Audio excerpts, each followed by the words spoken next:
tal? ¿Cómo están? Muchas gracias por acompañarnos en esto que es Enlace Internacional, la propuesta en materia de política internacional de la TV Pública Mendocina. Yo soy Augusto Grilly Fox y quien me acompaña, Luz Faur. Hola, muchas gracias Augusto, muchas gracias a ustedes por acompañarnos en Enlace Internacional, la propuesta mendocina, como decía Augusto, y que vamos a vincular a Mendoza con el resto del mundo. Para hoy tenemos un programa muy completo, vamos a hablar de diferentes temáticas y, por ejemplo, vamos a estar hablando de las elecciones que se van a desarrollar mañana 18 de octubre en Bolivia, después de que ya pasó casi un año de las elecciones presidenciales en donde Evo Morales renunció denunciando un golpe de Estado, ¿no es cierto? Exacto, de hecho un contexto complejo en el cual vamos a tratar de analizar parte por parte para explicar cómo se ha llegado a esta fecha y qué es lo que se busca justamente en estas elecciones.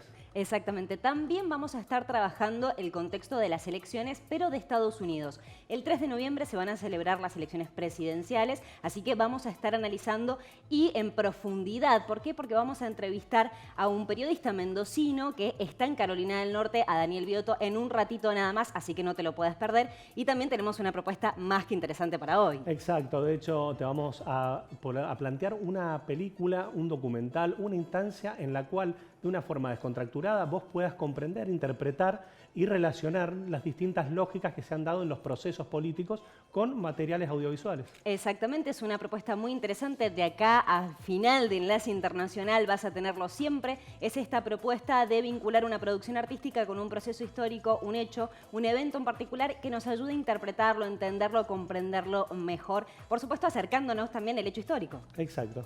Bien, entonces ya nomás vamos a empezar a desarrollar los temas, pero antes de adentrarnos, los invitamos a que vean un pequeño video que resume las temáticas más importantes.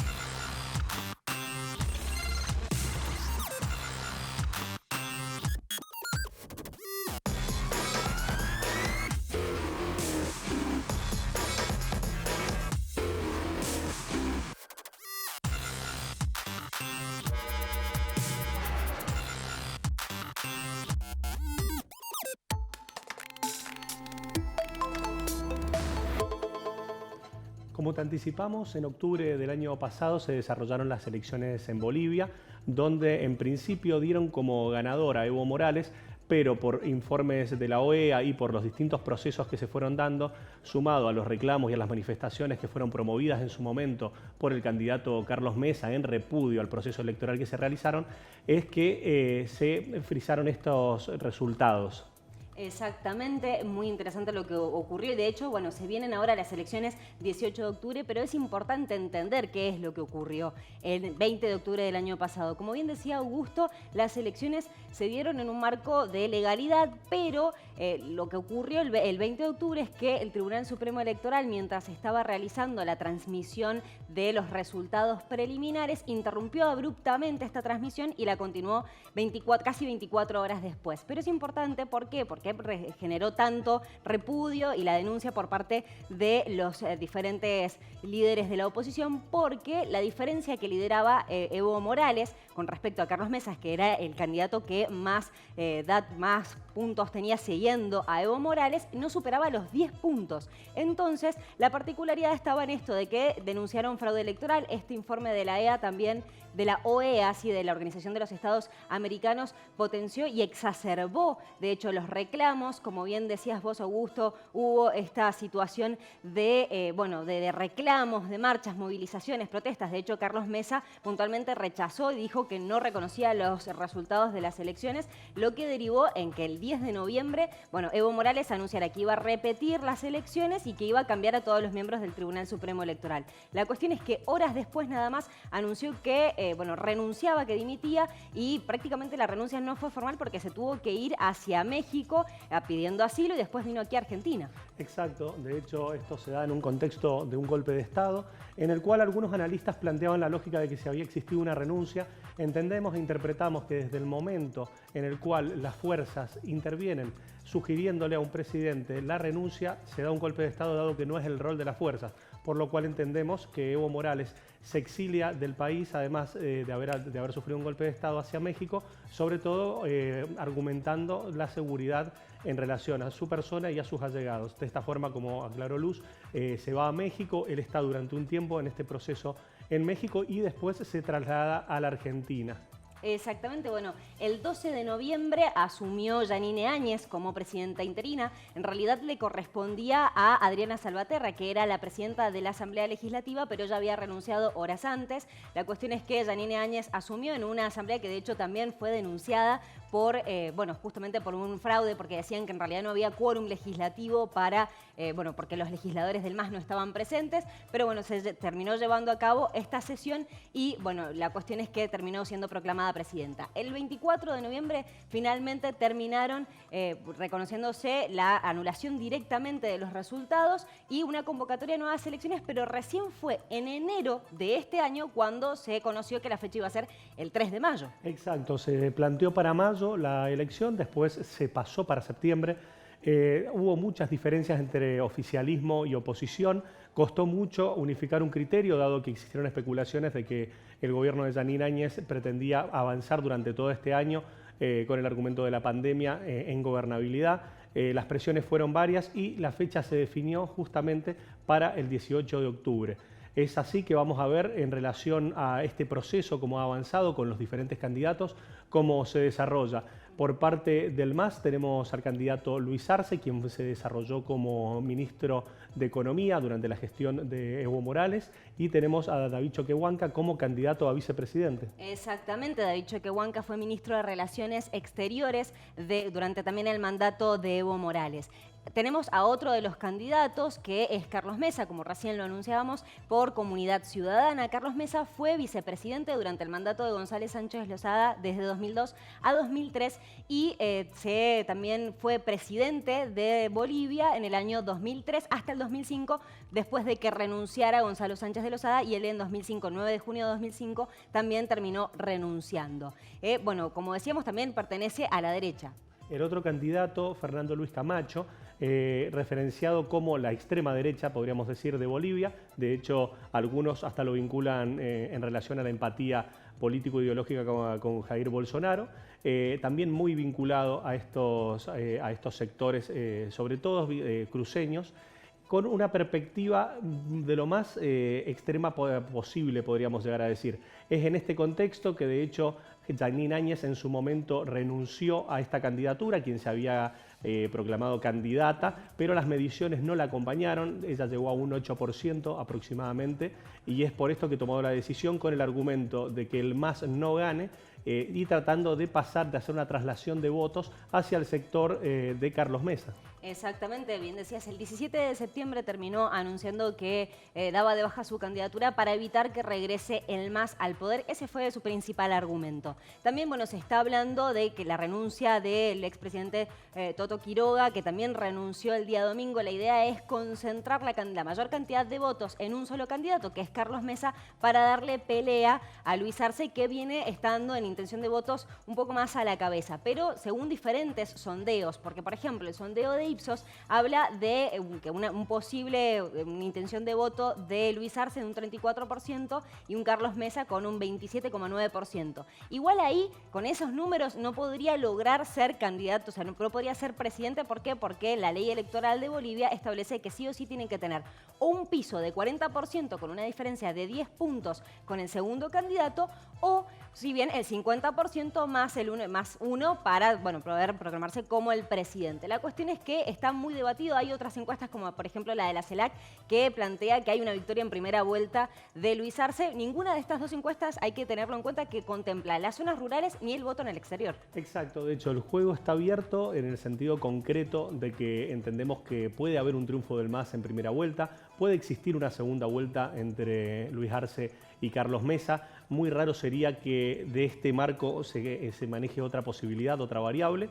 Ahora el desafío, justamente como Luz les anticipaba, va a estar en todo el recuento general, con los votos en el exterior y con los votos rurales, que sobre todo tienen una tendencia a favorecer al movimiento al socialismo de Luis Arce, y presidía la campaña por Evo Morales. Exactamente, bueno, 18 de octubre, como decíamos, elecciones. Lo único que vamos a conocer nosotros mañana es justamente un conteo rápido, unos resultados preliminares. Recién los resultados definitivos, según la ley electoral de Bolivia, establece que hay un plazo de 7 días para conocerlos, así que bueno, podemos llegar a tener novedades ya para el sábado que viene, a ver si ya hay un presidente o no en Bolivia, y si no, bueno, capaz que ya tenemos un conocimiento de si pasan a segunda vuelta, que está contemplada que sea el 29 de noviembre. Exacto, y un desafío más particularmente que se da es justamente el rol de los organismos internacionales para poder garantizar este proceso electoral que bastante en el ojo de la tormenta ha estado, con la comunidad internacional pidiendo y exigiendo que se garantice un proceso justo que ponga a un nuevo presidente en Bolivia de forma absolutamente democrática. Es acá que la comunidad europea ha puesto a disposición un equipo. Si bien van a haber veedores, no va a ser lo convencional por este contexto de pandemia, y hay que ver también cuál va a ser el rol de la OEA, que en su momento también quedó ante las críticas. Exactamente, bueno, de hecho, ayer la vocera del partido del MAS, del Movimiento del Socialismo, denunció un posible segundo golpe a la democracia por esto de que la misma comisión, la misma misión de observadores de la OEA es la que va a estar observando las elecciones del 18 de octubre, por lo tanto ellos dicen que no les van a garantizar la transparencia de los resultados de las elecciones, de que no hay nada que les garantice que efectivamente se lleven a cabo de manera fidedigna estos comicios, y además, denunciaron el hecho de que las Fuerzas Armadas son las encargadas de poder realizar la cadena de custodia de las urnas, cuando dicen que ellos fueron los encargados de llevar a cabo el golpe de Estado de noviembre del año pasado. Exacto, situación compleja para este proceso electoral, en el cual esperamos que se desarrolle de la forma más ordenada y democrática posible, Luz. Exactamente. De esta forma vamos a ir a la primera tanda.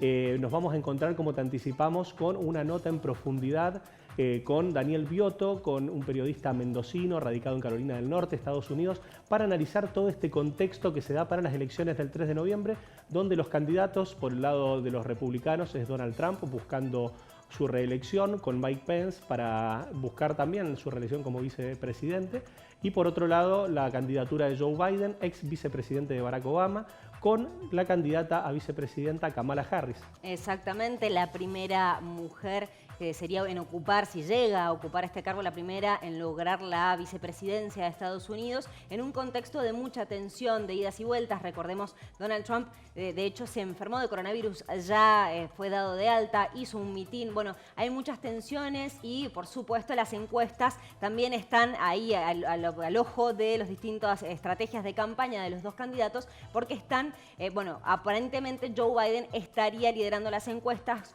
en algunos dicen de más de 10 puntos con Donald Trump. La cuestión es que hay estados claves, que son los estados pendulares, que pueden llegar a definir esta elección, pero en un ratito nada más esto y mucho más lo vamos a estar analizando, como decías vos, Augusto, con Daniel Biotto. En momento nomás.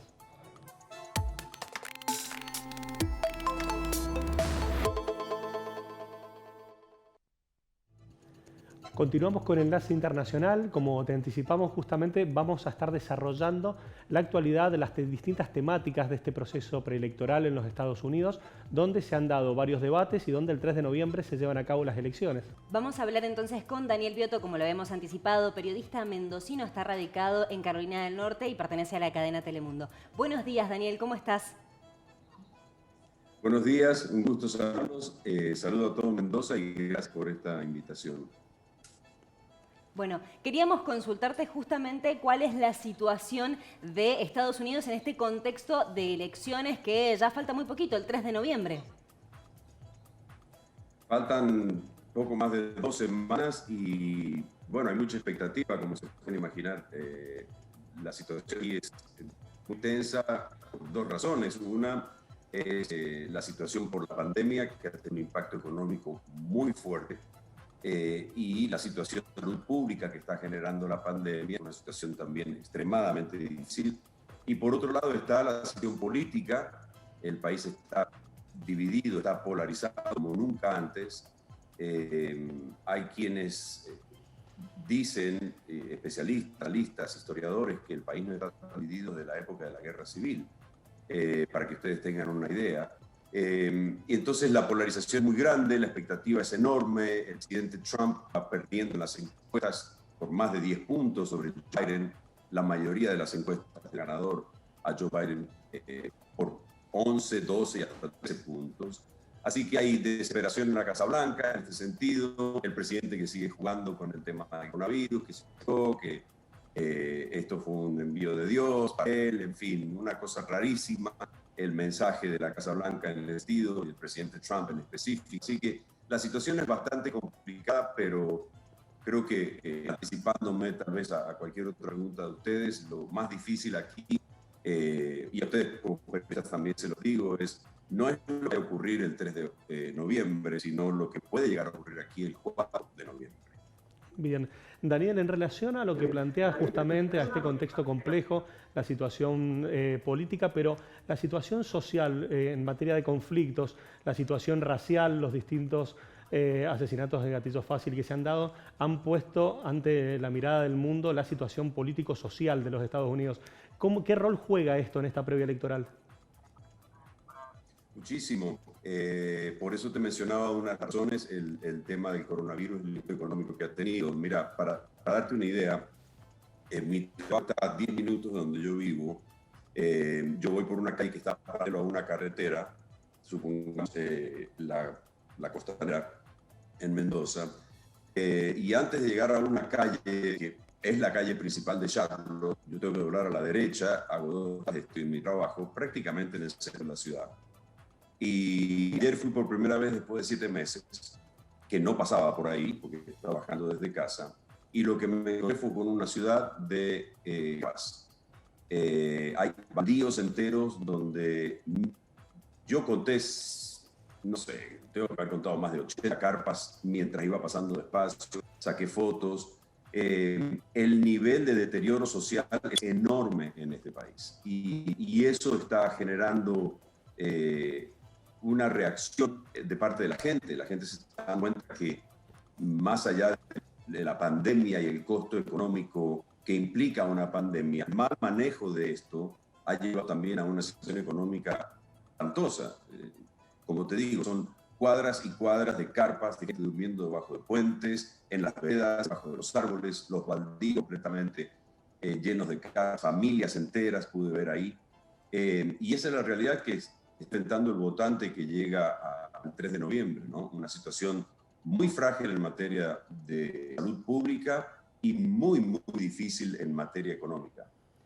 Bien, Daniel, bien decías vos lo polarizado que está el país actualmente. ¿Vos creés que en el contexto de estas elecciones hay más gente entusiasmada en ir a votar el 13 de noviembre? ¿Vamos a ver más gente yendo a votar? Nunca vi aquí. Yo soy un inmigrante, soy extranjero, soy argentino, estoy radicado acá por más de 30 años y he visto todos los procesos y casi todos como periodistas. El primero no, porque todavía no estaba ejerciendo mi profesión aquí, pero nunca vi algo así. El nivel de entusiasmo que tiene la gente de un lado y de otro para ir a votar, nunca lo vi. Este es un país donde, perdón, el voto no es obligatorio, es voluntario, es derecho, no es una obligación. Lo ejerce el que quiere. Entonces, lo primero que uno hace aquí es registrarse para votar y después las campañas políticas, primero, déjenme rebobinar esto, las campañas primero te tratan de convencer de que te vayas y te registres a votar. Luego, los políticos que están en campaña tratan de convencer de que vayas a votar, porque aunque estés registrado, no es obligatorio votar, perfectamente puedes no ir. Bueno, eso siempre. Lo que no había visto nunca es el nivel de participación de la gente. En una como esta, donde hace 4 años atrás había 10 mesas de votación anticipadas que ya están abiertas a partir de hoy hay 33. Donde antes votaban 50.000 personas por correo, en esta ciudad y en el condado en el que vivo ya hay 100.000 y en el estado más de 1 millón de personas votando por correo. Esto nunca. Entonces, este es el clima, además de lo que ya les contaba antes, de mucha incertidumbre, que nunca se ha vivido algo así. La polarización ha llevado a que la gente masivamente esté en las urnas a favor o en contra de Trump, pero además luchándole a la pandemia y evitar hacer largas filas el próximo 3 de noviembre. Entonces la gente está votando por correo está votando de manera anticipada. Y no se sabe cómo manejar todo ese caudal de votos tan grande que hay para contar por correo y para contar de manera anticipada. Así que ese nivel de entusiasmo nunca he visto, como tampoco había visto el nivel de actividad de parte de un aspirante a la Casa Blanca, en este caso Trump, para la reelección, y tampoco había visto un nivel de agresividad tan grande de parte de los seguidores de Trump hacia los que no lo apoyan al presidente. Y eso es extremadamente peligroso en un país con muchísimas armas en la calle, hay más armas que los celulares aquí.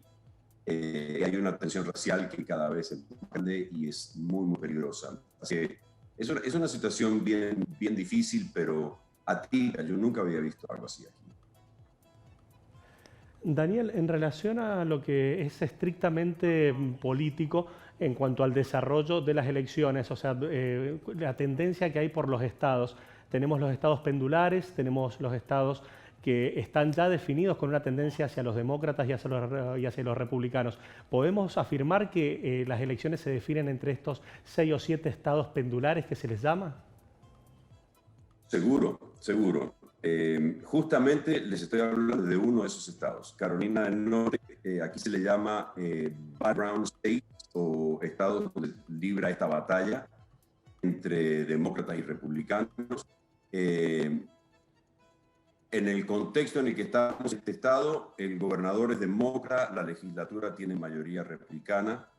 Entonces, depende mucho. Ayer justamente hablaba con el fiscal general de California, Javier Becerra, un muy conocido demócrata, que además fue legislador hace unos años, y él hablaba y me dijo, Carolina del Norte es un estado que puede decidir la elección. Yo le preguntaba y le digo, sí, pero California es muy importante, aunque hay que esperar 3 horas después para que pase California. Y me dijo, no, olvídese de California. Me dijo, Carolina puede definir esta elección. Y apuntando a pregunta, sí, esos 5 estados son absolutamente claves. ¿Por qué? Porque ahí no hay, esta democracia es muy particular, no es elección por voto directo.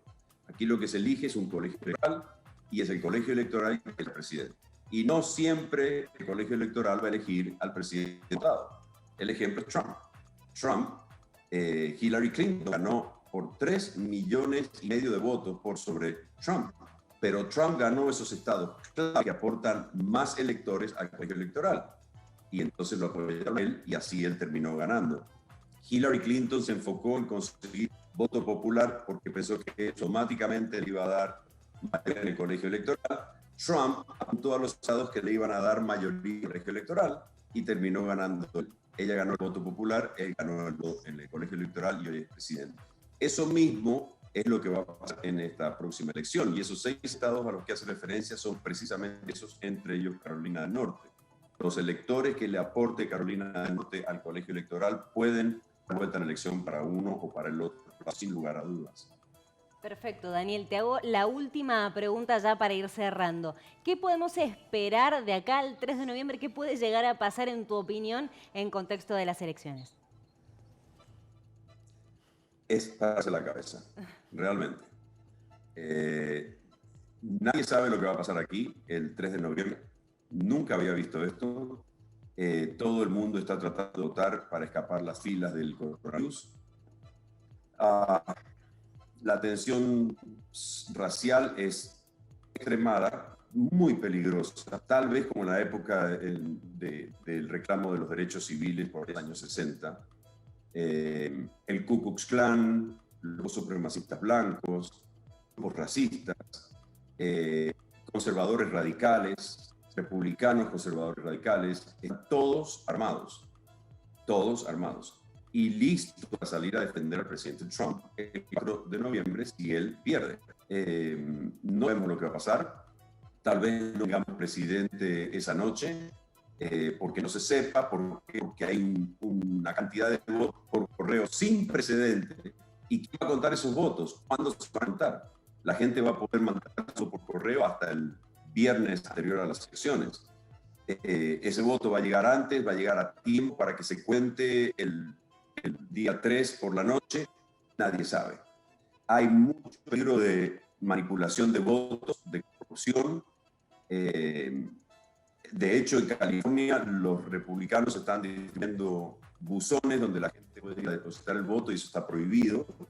En fin, la situación es muy tensa, muy difícil. Si a eso no es suficiente, a la tensión racial que hay aquí y a lo que están pensando estos grupos radicales extremistas blancos, a eso hay que agregar el presidente Trump, que hasta hoy ha dicho que no está seguro de reconocer la victoria de Joe Biden si ganan los demócratas. Así que a eso hay que agregarle que es un presidente que tenga a su base, que los llama siempre, como dijo en el último debate, retírense un poco para atrás y esperen. Ese fue el mensaje de Trump a los grupos supremacistas blancos. Cuando el moderador del debate le pedía que condenara el accionar de los grupos supremacistas blancos, él dijo, retírense y esperen.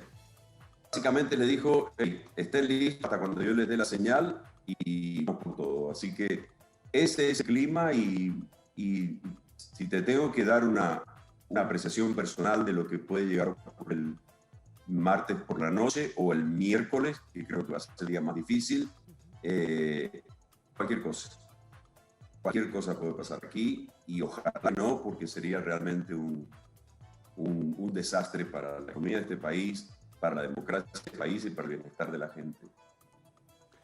Daniel, compleja situación la que nos planteás, vamos a estar atentos justamente para analizarlos, para acompañar este proceso democrático que tiene la vista de todo el mundo puesta sobre él. Así que de esta forma te agradecemos muchísimo tu tiempo, tu predisposición y seguramente te vamos a molestar en el corto plazo para ver cómo sigue esto. Con gusto. Un saludo grande para ustedes, para la audiencia de Acequia, para todo Mendoza y ha sido un gusto que nuevamente me inviten a estar con ustedes. Muchas gracias, Daniel. Bueno, en una entrevista bastante con mucho condimento, con mucha actualidad, podríamos decir, en relación al proceso electoral que se está planificando para el 3 de noviembre, donde Estados Unidos va a elegir por Donald Trump en su reelección o por la presidencia de Joe Biden, con un cambio drástico en todo sentido, podríamos interpretar. Exactamente, bien nos decía Daniel, este contexto muy crítico que se está viviendo en cuanto a las luchas antirraciales, en cuanto también esto que nos decía de un posible no reconocimiento de parte de Donald Trump si llegara a ganar Joe Biden en las elecciones. El panorama es complejo y requiere de muchísima atención para que, bueno, por supuesto lo vayamos siguiendo a lo largo de lo que quedan, que nada más quedan, no sé, 20 días más o menos. Exacto, queda muy poquito tiempo. La verdad que me parece interesante desmenuzarlo, bajarlo, la claridad de las palabras de Daniel Biotto, sobre todo para entender este proceso, el cual por ahí algunos se fijan y dicen, uy, qué compleja la situación que se vive acá, qué compleja la situación de países vecinos, pero la realidad es que la complejidad que hoy está viviendo Estados Unidos no tiene precedentes y me pareció muy gráfico, muy claro, Daniel, en ese sentido. Exactamente, pero antes de irnos al corte comercial, te contamos que no te vayas. ¿Por qué? Porque en un ratito nada más vamos a estar desarrollando este segmento tan interesante que te propusimos al principio del programa. Vamos a vincular una producción artística con un hecho histórico, un evento, un acontecimiento relevante a lo largo de la historia para poder comprenderlo, establecer similitudes, diferencias y acercarnos a este proceso y ayudarnos a comprenderlo un poquito más. Exacto, utilizar este proceso, este producto, podríamos decir, para interpretar las distintas acciones, las distintas experiencias que se han dado en relación a conflictos. Exactamente. Vamos a un corte comercial y ya volvemos.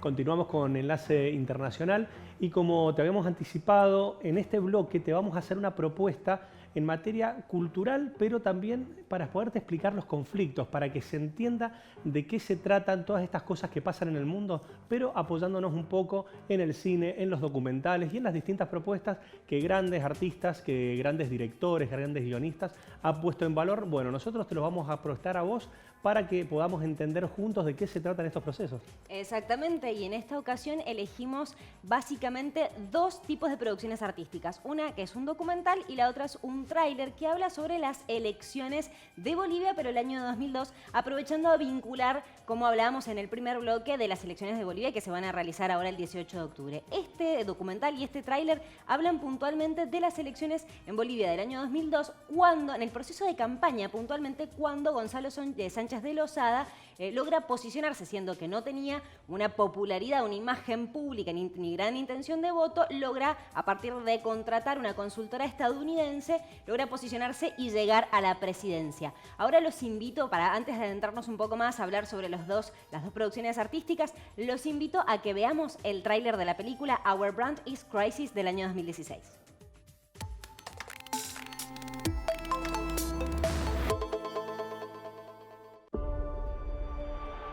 She's the best campaign strategist in the game. Responsible for the greatest political upset in history. You're a fighter, Jane. I'm giving you another shot at the title. It's a presidential campaign in South America. Fragile democracy, economy in real trouble. Our candidate is considered arrogant and out of touch with people's lives. How far are you behind? 28 points. The opposition has hired their own American, Pat Candy. Jane Bodine. Pat? So what are you doing here? I thought you retired or gave up or something. What happened to your hair? So you still got a great sense of humor. If you want to win, we're going to have to take risks. You're my tracker. Every event that Rivera attends, every speech, you tape it. If security beats you up, you are doing your job right. Get that beating on tape. You like to pretend you're not one of us. If you fight with monsters for too long, you become a monster. Tax the rich, feed the poor. This actually kind of matters, Jane.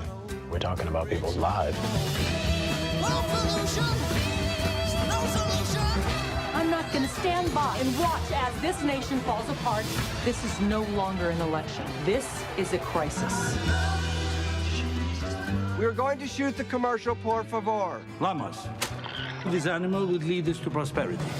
Oh. No, Marcos! It's like he killed himself rather than be in one of our commercials. Trabajo crítico, la verdad con un abordaje integral que da distintas perspectivas. La verdad que por ahí cuesta encontrar trabajos norteamericanos que generen este planteo con amplitud, con una presentación con actores destacados, pero además con una capacidad técnica de desarrollo muy interesante y un abordaje bastante real, ¿no? Exactamente, como veían en el tráiler, la protagonista es Sandra Bullock, quien hace de Jane, una estratega política muy reconocida. Bueno, básicamente el seudónimo de ella es Calamity Jane, o sea, Calamidad Jane. Y bueno, lo que hace es lograr posicionar a este candidato, que en la película, como es ficción, no se llama Gonzalo Sánchez de Lozada, sino que es el candidato Pedro de Castillo, que no tiene prácticamente popularidad.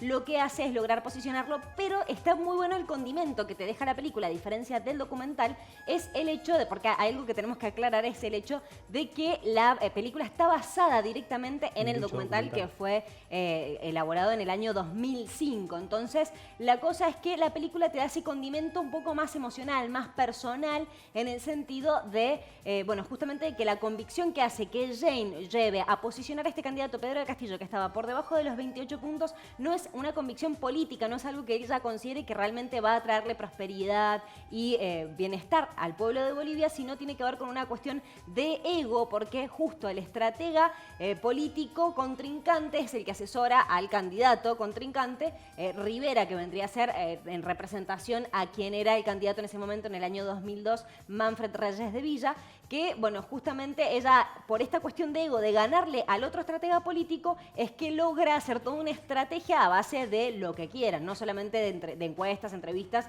sino también a base de una campaña muy sucia. Lo que logra es de tener prácticamente un candidato que estaba por debajo de las líneas de posibilidades de considerarse un presidente, a, bueno, directamente consagrarlo como presidente, como mandatario, como jefe de Estado. Para destacar también, poner en valor que es un trabajo, una película que ha partido de un documental, lo cual le brinda una riqueza muy interesante en el sentido de que tiene bastantes datos que han sido verificados, corroborados, que por ahí eso es todo un tema cuando se trabajan películas sobre temáticas que son reales. Te dejamos la inquietud, te trasladamos en este contexto, sobre todo donde en Bolivia se dan las elecciones este domingo, para tratar de analizarlo, de interpretarlo entre líneas y de irnos preparando un poco para lo que van a ser los resultados de estas elecciones que se desarrollan el próximo domingo. Exactamente. Por ahí estaría bueno también analizar un poquito, antes de cerrar, el documental que fue del año 2005. La directora es Rachel Boynton y plantea más una escena real, ¿sí? Cómo este grupo de estrategas, de consultores estadounidenses viajan a Bolivia y lo asesoran a Gonzalo Sánchez de Lozada en esta estrategia para lograr posicionarlo como candidato. Es muy interesante cómo hacen los focus groups. O sea, si vos te interesa por ahí evaluar un poco más de cómo se hace una campaña electoral, cómo se lleva a cabo el marketing político, es un muy buen ejemplo y es una muy buena recomendación para ver este documental y por supuesto la película si te gusta un poco más de ficción, un poco más de pimienta en lo que es la interpretación de los hechos, bueno, puedes ver la película, por supuesto. Exacto, así que de esta forma te dejamos la propuesta. Nos encontramos la semana que viene de nuevo en esto que es Enlace Internacional, como te comentamos, la propuesta en materia de política internacional de la TV Pública Mendocina. Muchísimas gracias por acompañarnos y los esperamos el sábado que viene.